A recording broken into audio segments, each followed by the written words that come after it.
Berbicara soal wanita Jawa di masa penjajahan, mungkin yang ada di pikiran banyak orang adalah kehidupan mereka yang nestapa. Ya, tentang mereka yang dijadikan pemuas saja dan selalu berkutat di 3M alias manak, macak, dan masak. Bahkan soal wanita sebagai pemuas ada istilah nyai, di mana mereka hanya bertugas melayani syahwat saja, tidak lebih. Secara umum, orang akan berpikir seperti itu. Namun pada kenyataannya, kehidupan wanita Jawa tidaklah senaas ini.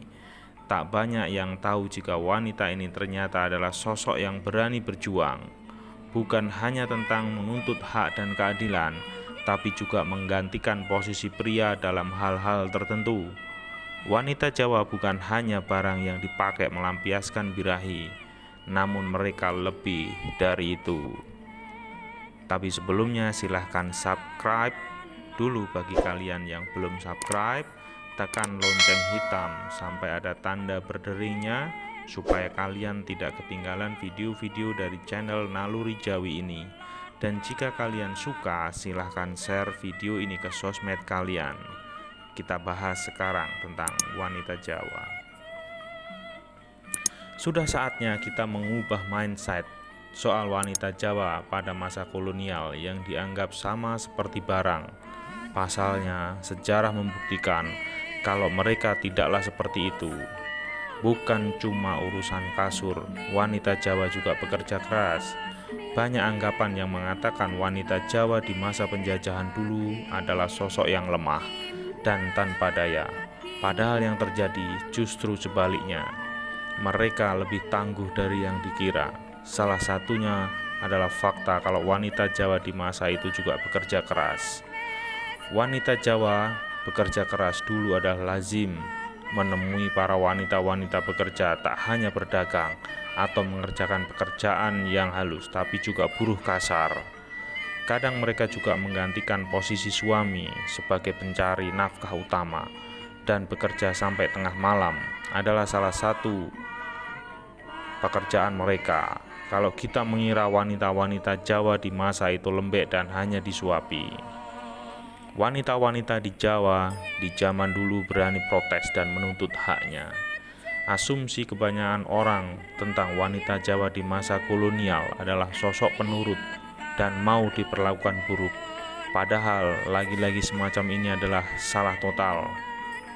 Ya, dulu mereka juga melawan ketika tidak diperlakukan dengan benar, termasuk dengan cara protes dan menuntut haknya. Wanita Jawa berani menuntut hak. Ada sebuah kisah unik di masa itu yang bakal membuka mata hati kita. Tersebutlah seorang wanita bernama Mbok Partawiguna yang bekerja sebagai buruh batik di seorang wanita Belanda yang bernama Nyonya Bereh. Diceritakan kalau si Mbok ini tiba-tiba ditangkap tanpa sebab oleh aparat. Marah, kemudian Mbok Partawiguna protes. Sejurus kemudian si Mbok dengan tegas membeberkan semua termasuk fakta-fakta yang ia tidak menyalahi aturan kerja. Nyonya Bereh pun terhenyak ketika tahu buruhnya begitu tegas.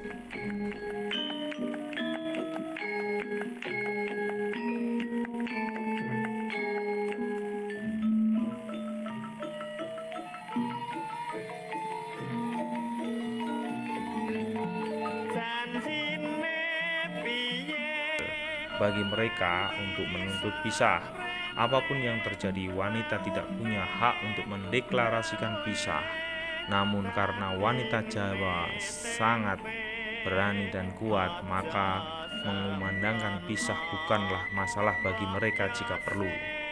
Wanita Jawa tak segan melayangkan cerai. Dalam sebuah buku pernah dijelaskan jika dulu pernah ada kasus wanita yang meminta cerai. Namanya adalah Raden Ayu Noto Diningrat. Jadi ceritanya si Raden Ayu ini sudah tidak betah dengan perlakuan kasar suaminya, hingga akhirnya meminta cerai.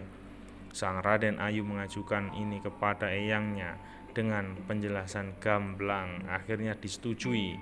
Begitulah ketika dirasa sudah tidak cocok lagi, wanita-wanita dulu berani mengajukan pisah. Tidak hanya pasrah dengan semua keadaan yang tidak menguntungkan baginya. Ketika belakangan ini orang-orang baru gembar-gembor soal emansipasi, siapa sangka jika wanita-wanita Jawa sudah melakukan hal tersebut jauh lama sekali. Ini jadi bukti akan kehebatan mereka. Hebatnya lagi, hal yang diupayakan oleh wanita Jawa ini turut membuat orang-orang kolonial melek matanya.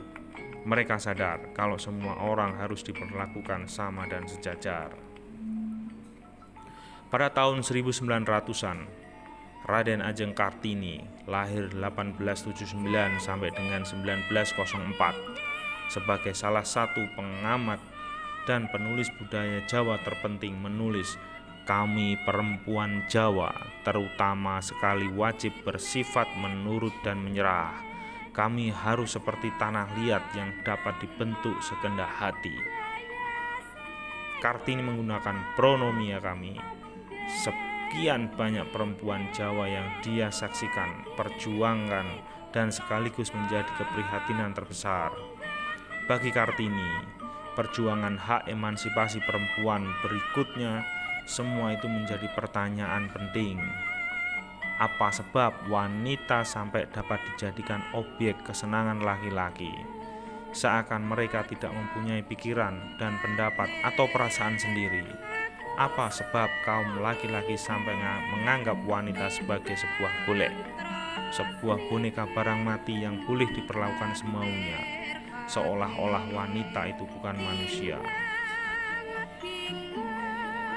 Abad ke-18 dan ke-19 atau era sebelum Kartini biasanya disebut sebagai era pemerintahan kolonial yang sesungguhnya, yang terbentang antara Perang Jawa atau Perang Diponegoro tahun 1825 sampai dengan 1830 Masehi dan awal pendudukan militer Jepang 1942 dan 1945. Bagi Carey dan Houben pada awal sebelum Perang Jawa, masa-masa sesudahnya adalah masa yang krusial dalam menelusuri perubahan peran dan kekuasaan perempuan Jawa sebelum begitu terpengaruh kuasa kolonial Eropa yang didominasi lelaki patriarkis, sekaligus sebelum kuasa Islam Jawa patriarkis begitu dominan. Di pinggir surat seorang residen Jogja, Marsekal Dendels tahun 1808 sampai dengan 1811 menulis catatan yang penuh sentimen, male chauvinitis, pemujaan kejantanan. Perempuan tidak punya tempat dalam penghormatan umum, dan terhadap perempuan hanya ada urusan pribadi. Tokoh veteran Perang Revolusi Prancis dan Perang Napoleon ini juga penguasa atau birokrat kolonial Belanda berikutnya menyadari bahwa perempuan Jawa sering begitu kuat menentukan arus politik dan budaya dengan sendirinya mengancam hasrat kolonial Eropa. Dalam catatan sejarah, terima jabatan meski begitu didominasi kaum laki-laki, terkadang ada catatan tokoh perempuan Jawa yang begitu berpengaruh. Salah satu tokoh perempuan Jawa yang begitu berpengaruh secara politis militer, politik keraton, pendidikan anak raja, dan sebagainya adalah Ratu Ageng Tegalrejo atau Raden Ayu Serang. Sekitar tahun 1732 sampai dengan 1803, ia adalah permaisuri permata raja pertama Jogja Sultan Mangkubumi yang menjadi komandan pertama Korps Srikandi Kesultanan. Dia memiliki keahlian naik kuda, menggunakan senjata, dan paham strategi perang. Di usia cukup dewasa, bekas prajurit estri ini dipindah ke Tegalrejo menjadi pengikut tarekat syariah dan terutama mengasuh Pangeran Diponegoro sebagai anak didik terpentingnya sampai dewasa. Saat terjadi Perang Jawa, perempuan kesatria sakti dan pertapa ini angkat senjata memimpin pasukan berkekuatan 500 orang melawan Belanda. Tentu dua sejarawan itu wajib mengisahkan korps prajurit estri yang dikenal sebagai pasukan elit. Para perempuan ningrat itu terlatih dan piawai menggunakan aneka senjata, tameng, busur, panah beracun, tombak, tulup, ataupun bedil.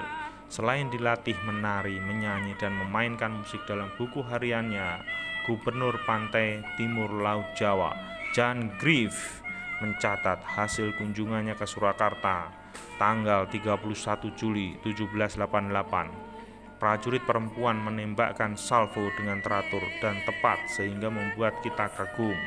Sambil menembakkan senjata tangannya, kavaleri tersebut sebanyak 3 kali dengan sangat tepat, diikuti tembakan senjata kecil artileri.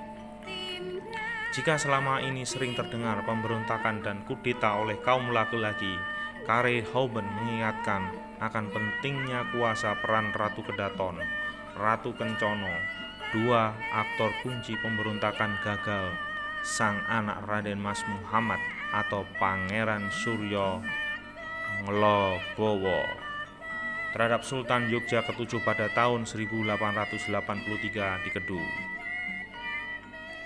Tentu saja peran sentral perempuan ningrat yang tak pasti berdarah biru Jawa adalah sebagai ibu dan sekaligus sebagai pendidik pengajar dan cukup sering memicu perseteruan internal keraton dalam merebut penobatan putra mahkota. Peran ini memposisikan perempuan sebagai penjaga wali setia adat. Selain itu banyak perempuan Jawa yang menguasai tradisi tulis-menulis seperti Raden Ayu Purboyoso yang terkenal mahir aksara pegon atau Jawa Gundul yang memiliki koleksi versi Jawa karya sastra Islam. Maka melalui karya kecil yang terpenting ini, banyak priai-priai perempuan Jawa setidaknya sampai akhir perang Jawa memiliki dan menikmati kebebasan dan kesempatan bertindak, mengambil inisiatif pribadi yang lebih luas daripada saudara perempuan mereka yang banyak ada di tanah Jawa yang lain.